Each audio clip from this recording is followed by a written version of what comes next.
The bells of Sacred Heart Academy chimed across the morning courtyard, their familiar rhythm calling the students to prayer.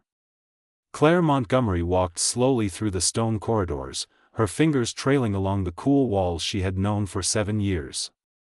At 21, she had become as much a part of this place as the ancient oak tree in the garden or the worn steps leading to the chapel.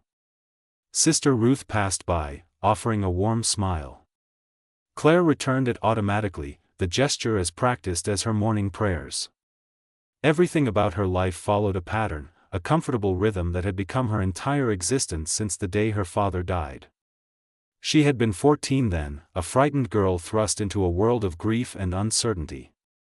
Sacred Heart had become her refuge, the only home she truly remembered. An unexpected announcement.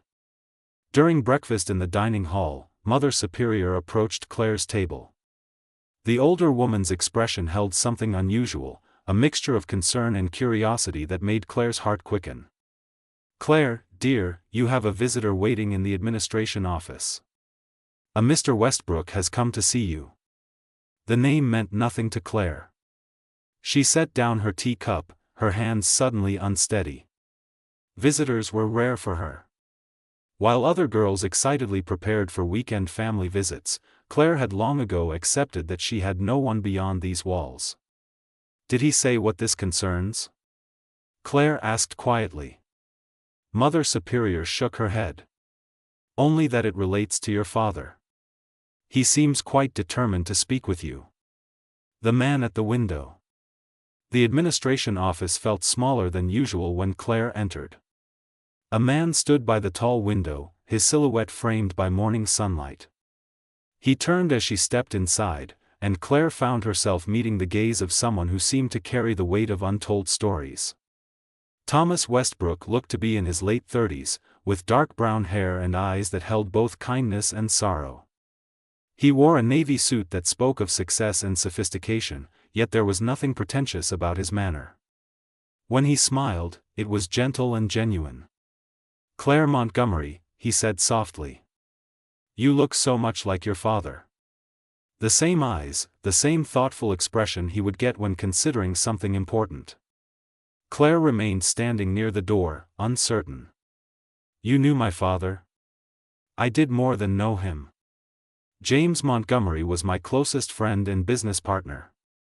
We built something remarkable together before his accident took him from us."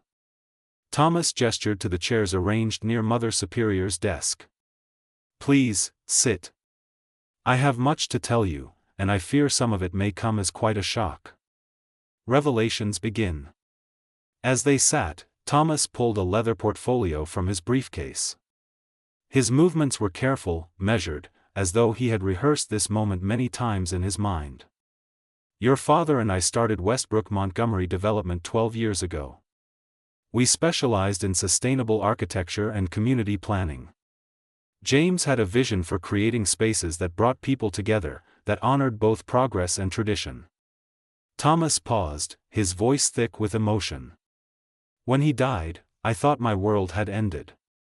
He was more than a partner. He was the brother I never had." Claire's throat tightened. Her memories of her father had faded over the years, becoming more feeling than fact. Hearing someone speak of him with such reverence awakened something long buried in her heart.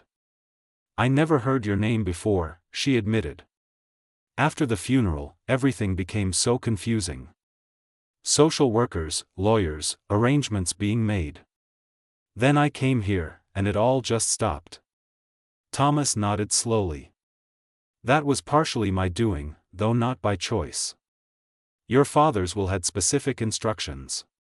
He wanted you somewhere safe, somewhere you could grow without the pressures of his business world.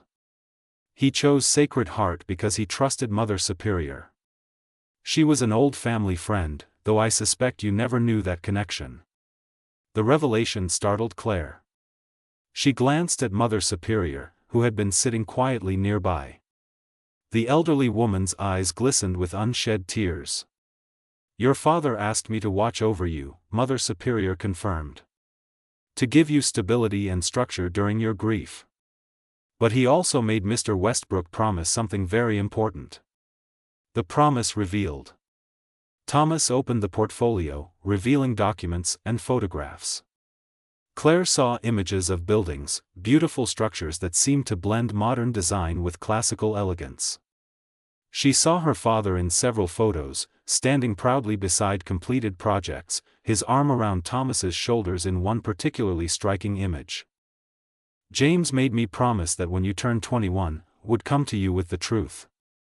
The full truth about his work, his legacy, and your future." Thomas's voice grew stronger, more purposeful. "Claire, your father left you something extraordinary. Not just money, though there is that. He left you a vision, a dream that he hoped you might one day choose to continue." Claire's hands trembled as she reached for one of the photographs. It showed a community center, its design incorporating elements that reminded her of Sacred Heart's chapel, but with modern interpretations that felt fresh and welcoming. "The Montgomery wing," Thomas explained. "Your father designed it as a gift to the neighborhood where he grew up. It houses after-school programs, senior services, and community gatherings. He finished it 6 months before his death.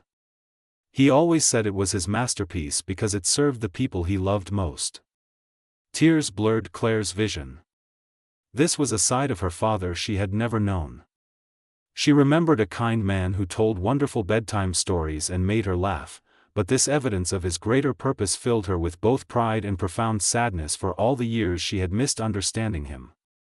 An impossible choice. Thomas leaned forward, his expression earnest. "Claire, I am not here to disrupt your life. If Sacred Heart is where you belong, where your heart leads you, then I respect that completely. But your father wanted you to know what he built, what he dreamed. He wanted you to have the choice he never had when he was young, the freedom to decide your own path with full knowledge of your options." "What are you asking of me?" Claire whispered. "Come work with me. Learn about your father's business, his philosophy, his vision for architecture that serves humanity. You do not need to commit to anything permanent. Take 6 months, perhaps a year. Live in the city, work at our firm, discover whether this world speaks to your soul." Thomas pulled out another document. "Your father's share of the company is held in trust for you. You are a partial owner, whether you choose to be involved or not. But I think you deserve to see what you own, to understand what your father poured his heart into creating." The room fell silent except for the distant sound of the academy bells marking the hour. Claire looked down at the photographs spread before her, then up at Thomas's patient, hopeful expression. Everything she knew, everything that felt safe and certain, existed within these walls. Beyond them lay a vast unknown that both terrified and intrigued her. Mother Superior spoke gently. "Claire, there is no wrong choice here. Sacred Heart will always be your home if you wish it. But perhaps it is time to discover who Claire Montgomery truly is beyond these gates. Your father clearly believed you were destined for something greater than hiding from the world." Claire closed her eyes, feeling the weight of the decision pressing down on her shoulders. When she opened them again, she looked directly at Thomas Westbrook, this stranger who had loved her father, who had kept his promise across 7 long years. "Tell me more about him," she said quietly. "Tell me everything about my father that I never knew. Then I will give you my answer." Thomas smiled, relief and joy flooding his features. "I have so many stories to share, Claire. Your father was extraordinary, and you deserve to know just how much." As Thomas began to speak, painting pictures with his words of a man Claire had loved but barely understood, she felt something shifting inside her heart. The walls she had built around herself, brick by careful brick, began to crack. Light poured through those fractures, illuminating possibilities she had never dared to imagine. For the first time in 7 years, Claire Montgomery allowed herself to hope that life might hold more than simply existing in comfortable routine. Perhaps, just perhaps, she was meant for something more. Claire stood before the floor-to-ceiling windows of her new apartment, watching the city wake beneath a golden sunrise. 3 weeks had passed since she left Sacred Heart Academy, yet the bustling streets of Manhattan still felt like another planet. Car horns replaced morning bells, the scent of coffee shops drifted up instead of incense, and the constant hum of humanity created a symphony she was only beginning to understand. The apartment Thomas had provided occupied the top floor of a renovated brownstone in the Upper West Side. It was modest by city standards but felt enormous compared to her small room at the academy. Exposed brick walls held carefully chosen artwork, the furniture was comfortable without being ostentatious, and most importantly, it felt safe. Thomas lived 2 floors below, close enough to help if needed but far enough to give her complete privacy. Her phone buzzed on the kitchen counter. Another device she was still learning to navigate properly. The message was from Thomas, brief and encouraging as always. "Ready for your second week? Coffee is waiting downstairs. Take your time." Claire smiled despite her nervousness. Thomas had been endlessly patient during her transition, never pushing, always available, treating her confusion about modern technology and city life with gentle humor rather than judgment. He reminded her so much of the father she barely remembered, yet there was something else in his presence, something that made her heart beat faster in ways she did not quite understand. The office.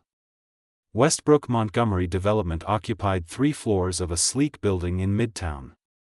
Unlike the cold, corporate environments Claire had imagined, the office felt warm and creative. Large windows let in natural light, plants grew in every corner, and the walls displayed sketches and models of various projects in development. Thomas met her in the lobby, 2 coffee cups in hand. He wore charcoal slacks and a crisp white shirt with the sleeves rolled up, looking both professional and approachable. His smile reached his eyes when he saw her, making her feel less like an intruder and more like someone who truly belonged. "Good morning, Claire. Ready to dive deeper today?" She accepted the coffee gratefully. "As ready as I can be. Though I still feel like everyone is speaking a foreign language when they discuss load-bearing walls and zoning regulations." Thomas laughed, the sound rich and genuine. "Your father felt the same way when we started. He used to joke that he spoke poetry while I spoke mathematics, and somehow we had to find a language we both understood. That became our strength, actually. He saw the soul of a building while I saw the structure.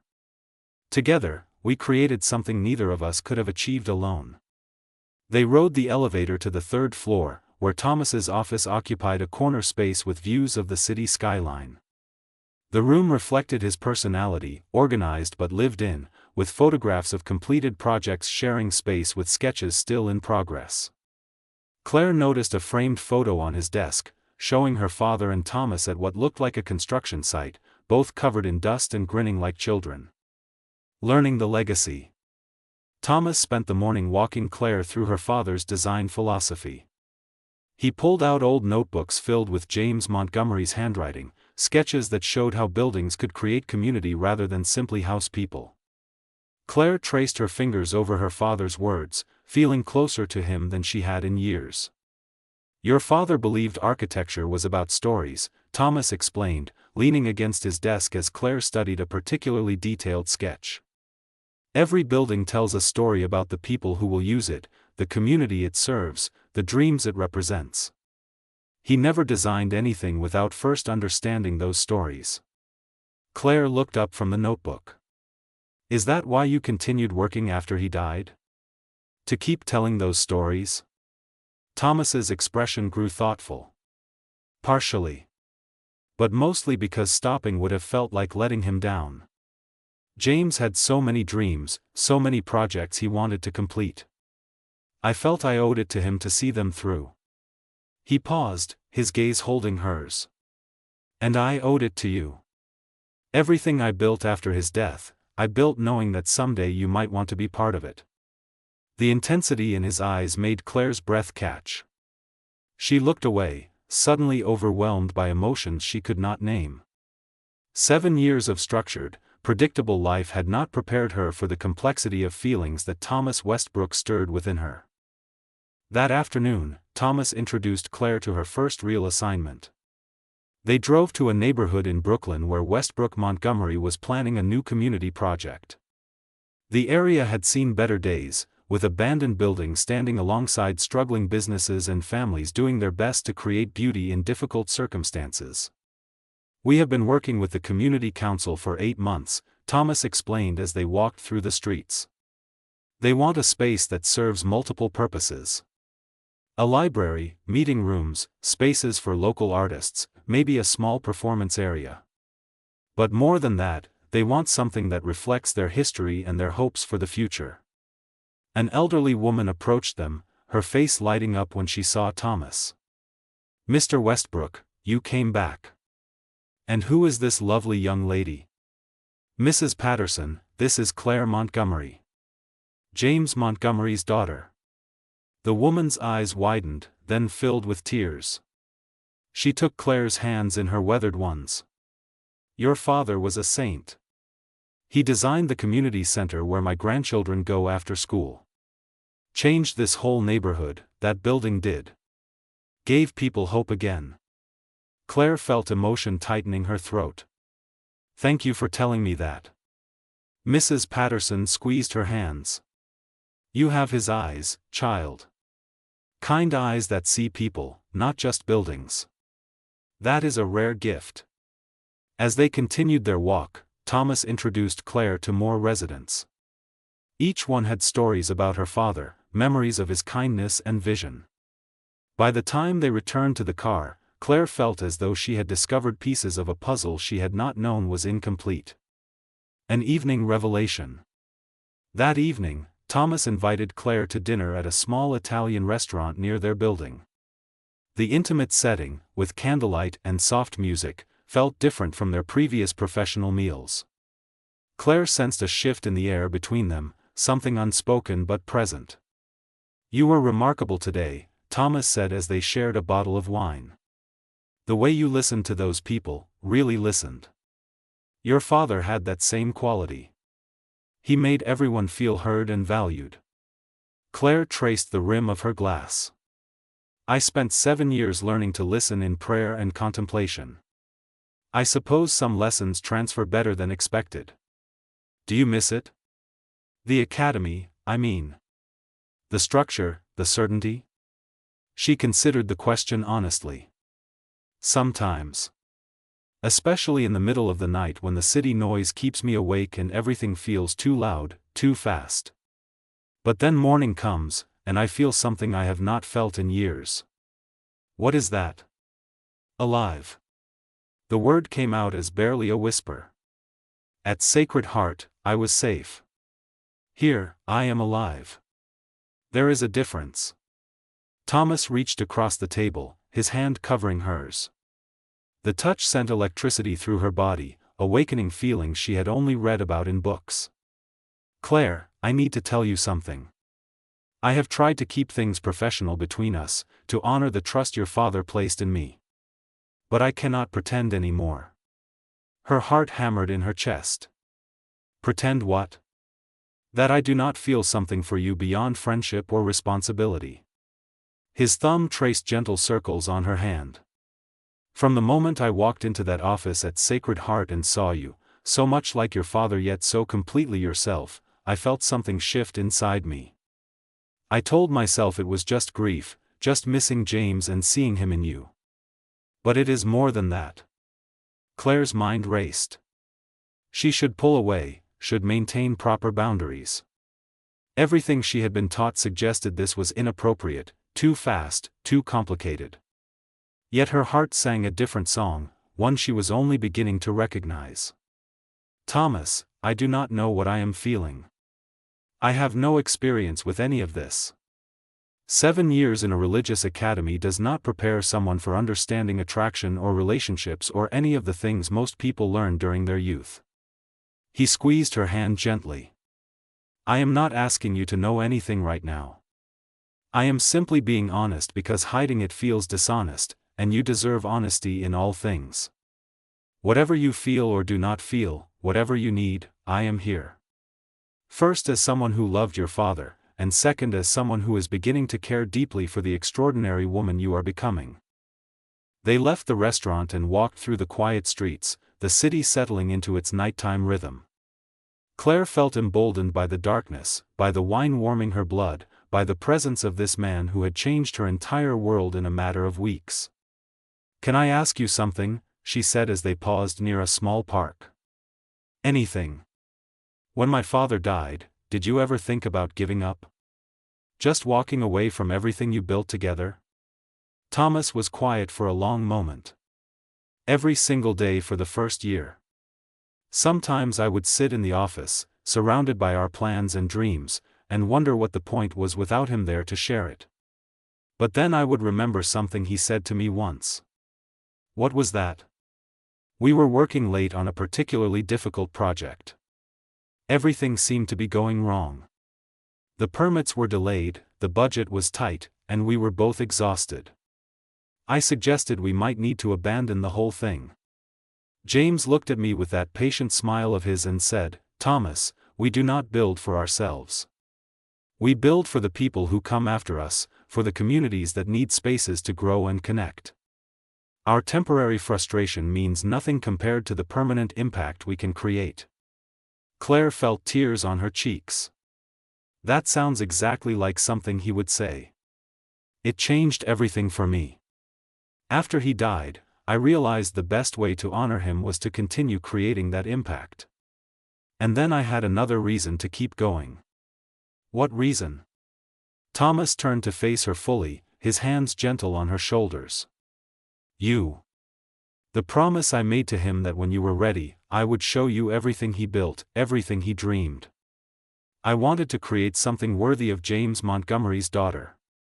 Something that would make you proud to carry his name." The vulnerability in his voice undid something inside Claire. She stepped closer, closing the distance between them. "You have given me more than buildings and business lessons, Thomas. You have given me back my father. Every story you share, every project you show me, I learn more about who he was. That is a gift beyond measure. You deserve to know him. You deserve to know the remarkable man who loved you more than anything in this world." They stood there in the quiet park, the city alive around them, two souls finding connection in unexpected ways. Claire realized that leaving Sacred Heart had not been about abandoning safety. It had been about finding the courage to live fully, to embrace the messy, complicated, beautiful reality of being human. A new understanding. As they walked back to their building, Claire felt something settling inside her. The fear that had gripped her since leaving the academy was loosening its hold. Yes, this new world was unpredictable and challenging. Yes, her feelings for Thomas were confusing and intense. But for the first time since her father died, she felt like herself rather than simply someone trying to survive. Thomas walked her to her apartment door, ever the gentleman. "Thank you for dinner," Claire said softly. "And for your honesty. Always," he promised. "No more secrets, no more pretending. Whatever happens between us, it will be built on truth." She surprised herself by rising on her toes and pressing a gentle kiss to his cheek. "Good night, Thomas." His sharp intake of breath told her the gesture affected him deeply. "Good night, Claire. Sleep well." Inside her apartment, Claire leaned against the closed door, her heart racing. The simple kiss had felt monumental, a declaration that she was choosing to move forward, to embrace possibility rather than hide from uncertainty. She walked to the window, looking out at the city that was becoming her home, and smiled. Tomorrow would bring new challenges, new lessons, new moments of growth. But tonight, she would simply feel grateful for the unexpected journey that had brought Thomas Westbrook back into her life, carrying with him the legacy of a father she was finally beginning to truly know. 6 months had transformed Claire Montgomery in ways she never imagined possible. She navigated the subway system with confidence, managed client meetings without hesitation, and had begun contributing her own ideas to project designs. The frightened girl who had left Sacred Heart Academy had evolved into a woman discovering her own strength and vision. But it was her relationship with Thomas that had undergone the most profound transformation. What began as mentorship had deepened into friendship, and friendship had blossomed into something neither of them could deny any longer. They had been careful, moving slowly, respecting the complexity of their situation.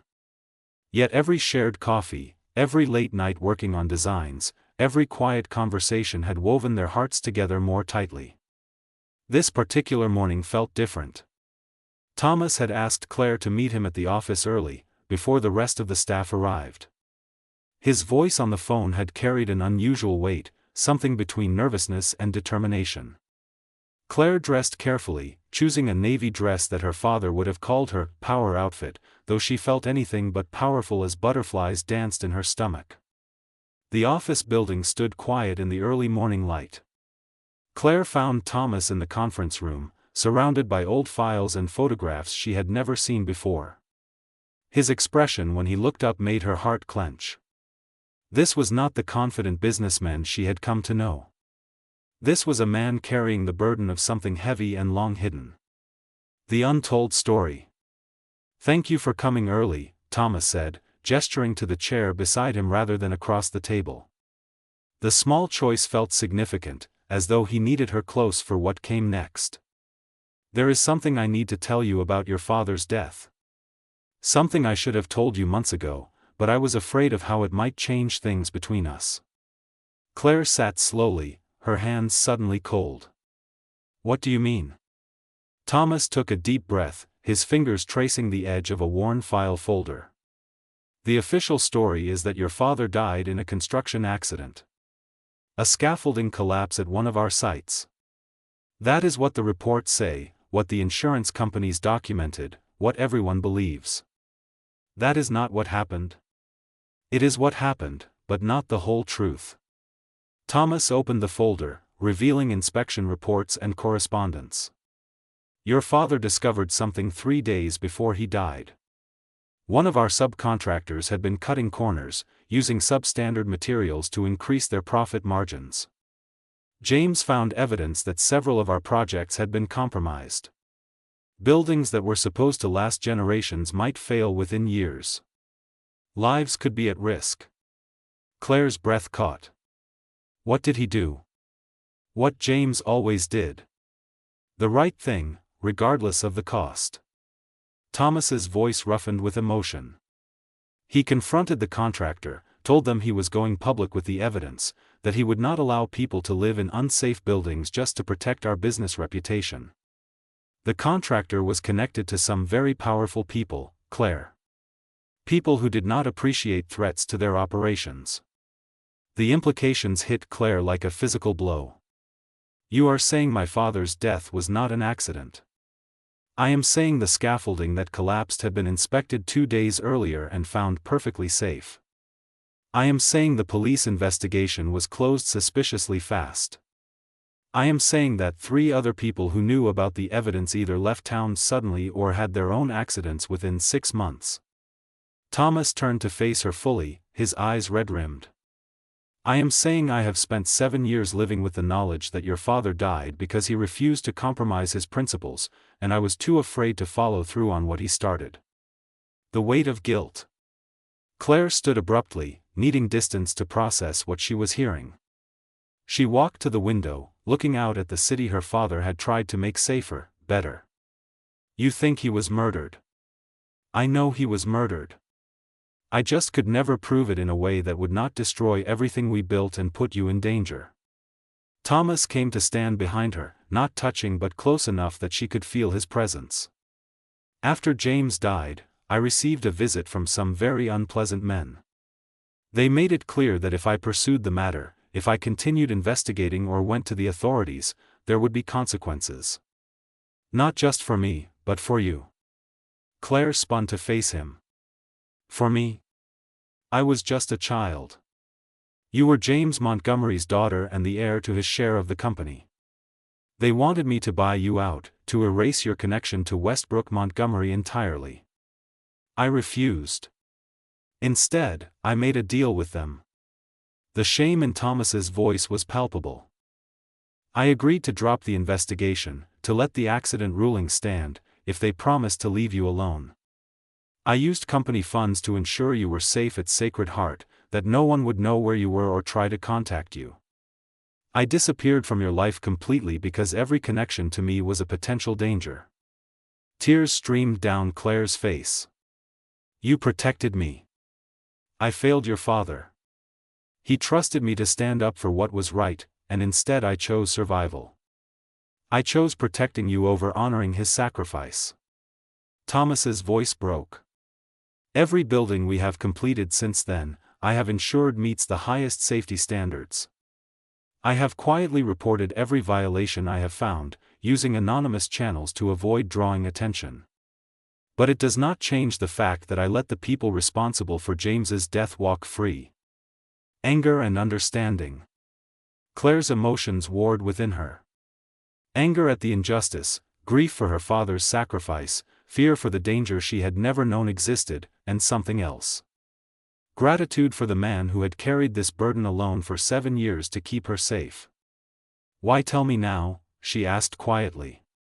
Thomas met her gaze steadily. Because I love you, Claire. Not as James's daughter, not as my business partner, but as the remarkable woman you have become.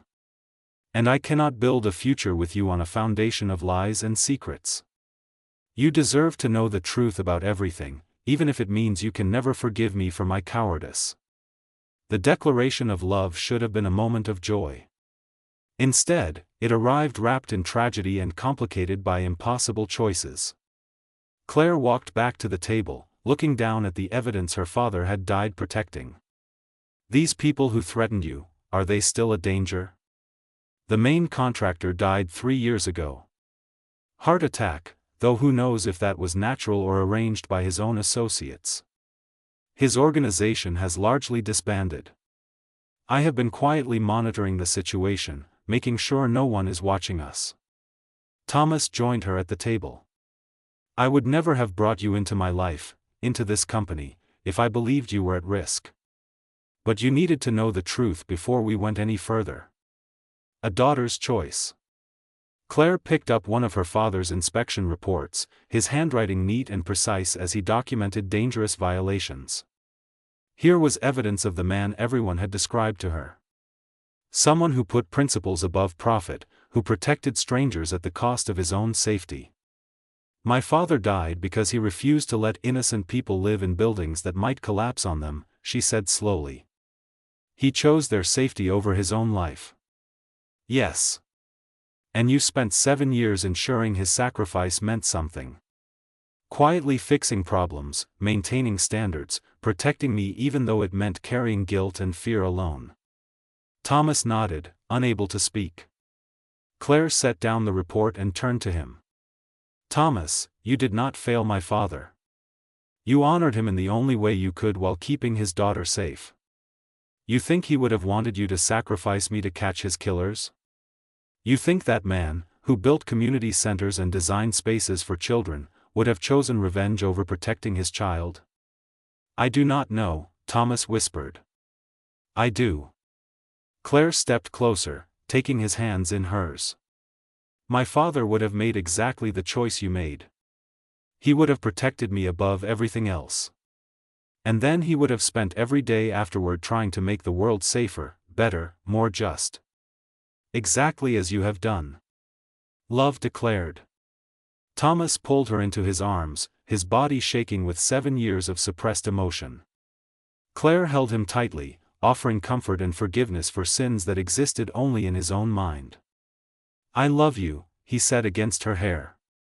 I have loved you since that day at Sacred Heart when you looked at me with such hope and fear. I have loved you through every coffee we shared, every project we designed, every moment watching you discover your own strength.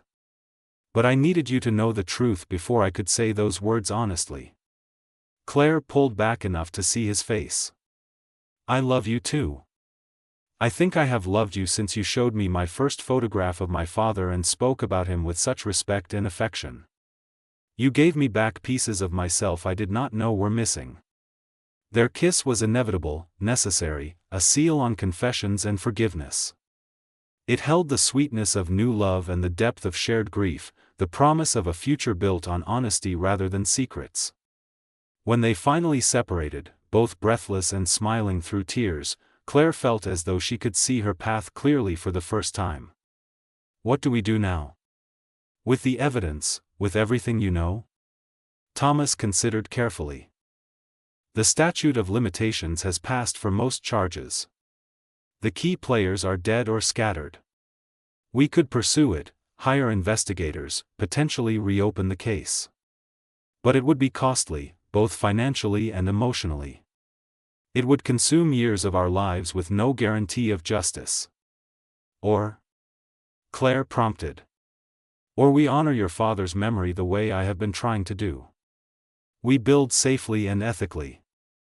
We create spaces that serve communities and improve lives. We live according to his principles rather than seeking revenge for his death. Thomas cupped her face gently. But this is your choice, Claire. He was your father. If you need to pursue this, I will stand beside you every step of the way. A new beginning. Claire thought about the woman she had been 6 months ago, sheltered and afraid, hiding from life behind sacred walls. She thought about the woman she was becoming, strong and purposeful, ready to engage with the world in all its messy complexity. Most of all, she thought about her father and what he would want for her. We build, she decided. We create the kind of legacy that makes his sacrifice meaningful. We design buildings that last, that serve, that bring people together. And we do it honestly, transparently, in a way that would make him proud. Relief and love flooded Thomas's expression. Together? Together. Claire smiled, feeling certainty settle in her bones. As partners in every sense of the word. They spent the rest of the morning talking through everything.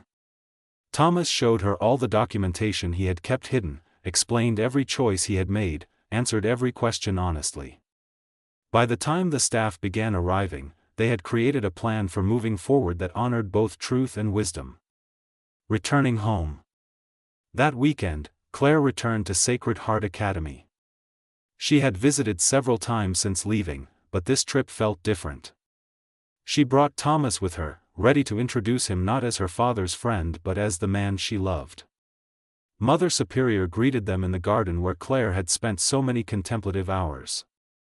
The elderly nun's eyes sparkled with knowing amusement as she watched Thomas and Claire together, their hands linked naturally. You have found your path, Mother Superior observed. I have found many things, Claire agreed. Including the courage to live fully rather than simply safely. That is what your father wanted for you. What we all wanted. Mother Superior turned to Thomas. Thank you for keeping your promise to James. Not just the letter of it, but the spirit. You have given her more than money or career opportunities. You have given her the freedom to choose her own destiny. Thomas squeezed Claire's hand. She has given me far more in return. A reason to keep building, keep trying, keep believing that good work matters. They walked through the academy grounds together, Claire showing Thomas the places that had shaped her during those formative years. She felt no regret for the time spent there, no bitterness about the sheltered life she had lived. It had been necessary, a cocoon that allowed her to heal and grow in safety. But now she had emerged, ready to fly.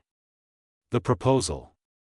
6 months later, on the anniversary of the day Thomas had first walked into Mother Superior's office, he took Claire back to that same Brooklyn neighborhood where she had met Mrs. Patterson.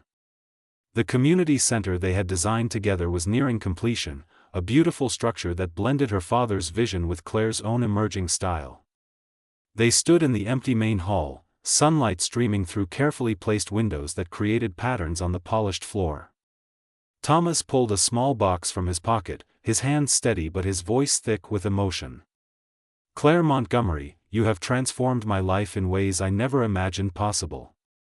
You have given me hope, love, and a reason to believe in second chances. Will you marry me? Will you build a life with me as complete and honest as the buildings we create together? Claire looked at the ring, a simple elegant band that somehow perfectly captured both tradition and individuality. She looked at Thomas, this man who had protected her, challenged her, loved her through complexity and revelation. She thought about her father and knew, somehow, that he was smiling.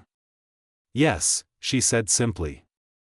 Yes to marriage, yes to partnership, yes to a lifetime of building things that matter. Their kiss echoed through the empty hall, a promise spoken in the language of love and architecture, of dreams and dedication. Outside, the city continued its endless rhythm. But inside that unfinished space, two people had found completion in each other, had discovered that the best structures are not made of steel and stone but of honesty, forgiveness, and unwavering love. 5 years later, Claire stood in the headquarters of Montgomery Westbrook Development, the renamed company that honored both her father's legacy and her own contribution. She was pregnant with their first child, a daughter they planned to name Grace after both the blessing she represented and the quality that had allowed them to move forward from tragedy. The walls around her displayed completed projects, each one a testament to ethical building and community service. Her father's original designs hung alongside her own, a visual representation of continuing vision. And in the corner, that photograph of James and Thomas at the construction site reminded everyone who entered what their work was truly about. Thomas came up behind her, wrapping his arms around her growing belly. "Ready for the board meeting?" "Ready for anything," Claire replied, leaning back against him. "As long as we face it together." They had built something remarkable, not just in buildings but in their life together. A foundation strong enough to weather any storm, flexible enough to grow and change, honest enough to last for generations. Just as her father would have wanted. Just as love should be. The end.